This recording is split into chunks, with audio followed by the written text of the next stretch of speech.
Boa noite, queridos e amados irmãos. Mais um devocional. Hoje nós vamos falar sobre a preciosidade da pessoa do Senhor Jesus Cristo em nossas vidas. Nós vamos abrir a palavra de Deus em 1 Coríntios, capítulo 3, do verso 21 ao verso 23. A Escritura assim nos diz: Portanto, ninguém se glorie nos homens, porque tudo é vosso. Seja Paulo, seja Apolo, seja Cefas, seja o mundo, seja a vida, seja a morte, seja o presente, seja o futuro, tudo é vosso. E vós de Cristo, e Cristo de Deus. Então, queridos e amados irmãos, quando lembramos dos feitos de Deus por nós e em nós, nosso Salvador, o Senhor Jesus Cristo, se torna mais e mais precioso para as nossas vidas. Porque por meio dele, a bondade de Deus chega a nós e todo louvor volta a Deus por nós. O que temos, o que recebemos, recebemos porque somos dele. Todas as bênçãos que recebemos nesta vida, bem como todas as misericórdias espirituais e eternas, foram compradas para nós pelo sangue dele, o sangue do nosso Salvador. Por sua morte, Cristo nos restaurou tudo aquilo que o pecado tinha nos tirado. Juntamente com Cristo, Deus nos dá livremente todas as coisas, a salvação e tudo o que é necessário para conduzir-nos a ela. Em Romanos capítulo 8, verso 31 e o verso 32, nós temos aí aquela pergunta: que diremos, pois, a estas coisas? Se Deus é por nós, quem será contra nós? Aquele que nem mesmo a seu próprio filho poupou, antes o entregou por todos nós, como nos não dará também com ele todas as coisas? Tudo de bom que recebemos das mãos da providência, devemos saber que vem pela morte de Cristo.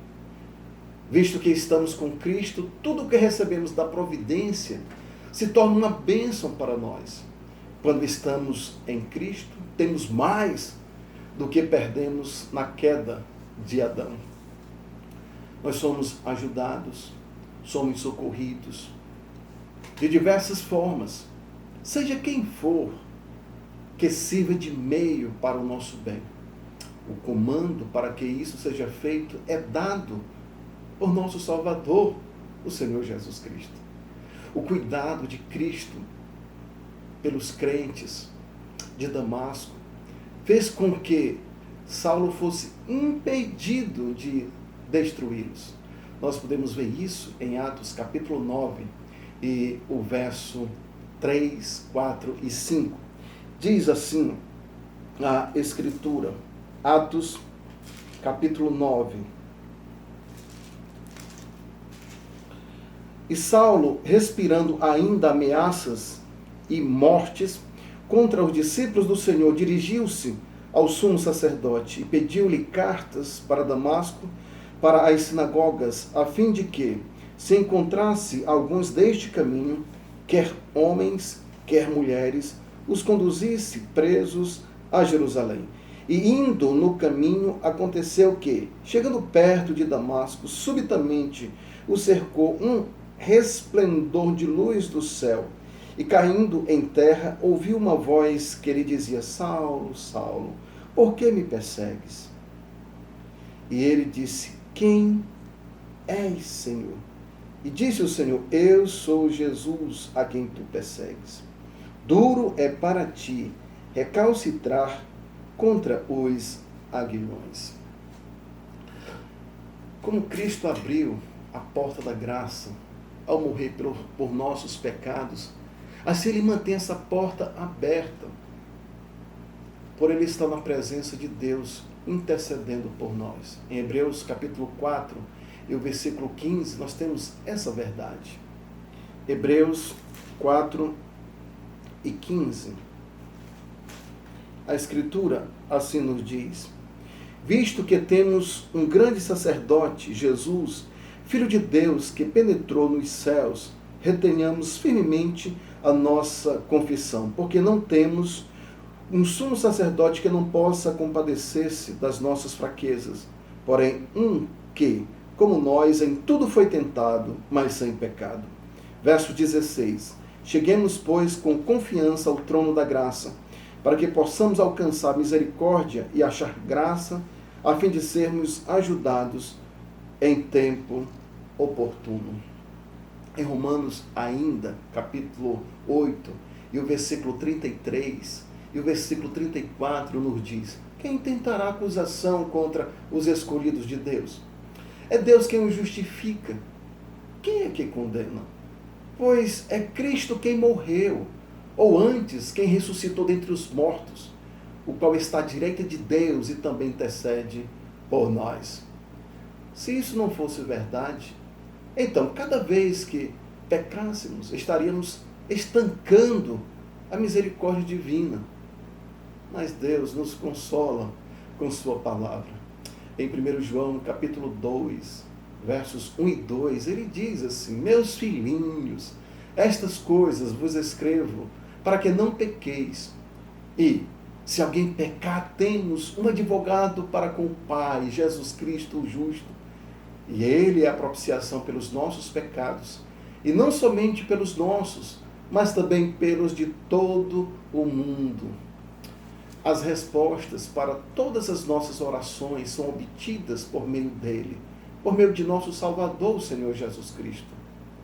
Seu nome torna possível o acesso, e assim é impossível ao Pai negar alguma coisa para nós, quando nós pedimos de acordo com a sua vontade.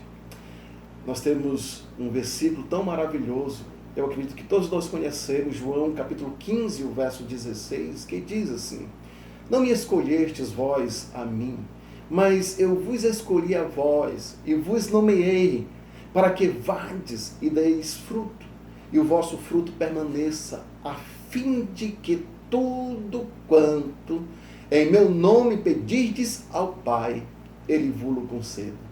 Em 1 João capítulo 5, o verso 12, 13 e 14, confirma também esta verdade. E quando pedimos alguma coisa segundo a sua vontade, ele nos ouve. Diz assim, 1 João capítulo 5, verso 12. Quem tem o Filho, tem a vida. Quem não tem o Filho de Deus, não tem a vida. Estas coisas vos escrevi a vós, os que credes no nome do Filho de Deus, para que saibais que tendes a vida eterna, e para que creais no nome do Filho de Deus. E esta é a confiança que temos nele, que se pedirmos alguma coisa segundo a sua vontade, ele nos ouve. E se sabemos que nos ouve em tudo o que pedimos, sabemos que alcançamos as petições que lhe fizemos. A fidelidade de Deus assegura todas as bênçãos que desfrutamos, até mesmo o nosso pão de cada dia, bem como todas as outras bênçãos espirituais. No Salmo de número 111, o verso 5, a Escritura assim nos diz: deu mantimento aos que o temem, lembrar-se-á sempre da sua aliança. Cristo, ele tem um conselho, uma aliança, o Novo Testamento pago por seu sangue. Em 1 Coríntios 11 e o verso 25, ele disse assim: este cálice é o Novo Testamento no meu sangue.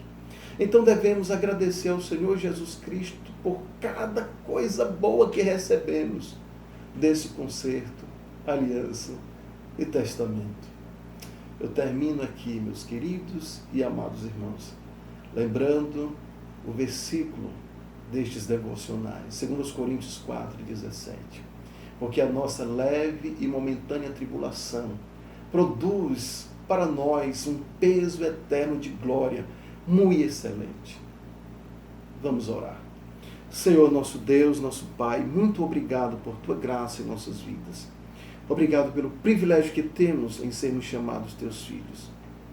Obrigado, Deus, por tudo que o Senhor tem feito por nós e em nós. Pai querido, neste momento eu aproveito para interceder por nossas autoridades, o nosso presidente, o nosso governador, por nosso prefeito, enfim, pelas autoridades deste país, pelos magistrados. Tenha misericórdia, para que tenhamos uma vida tranquila. Oramos no nome do nosso Salvador, o Senhor Jesus Cristo. Amém. Boa noite, meus queridos.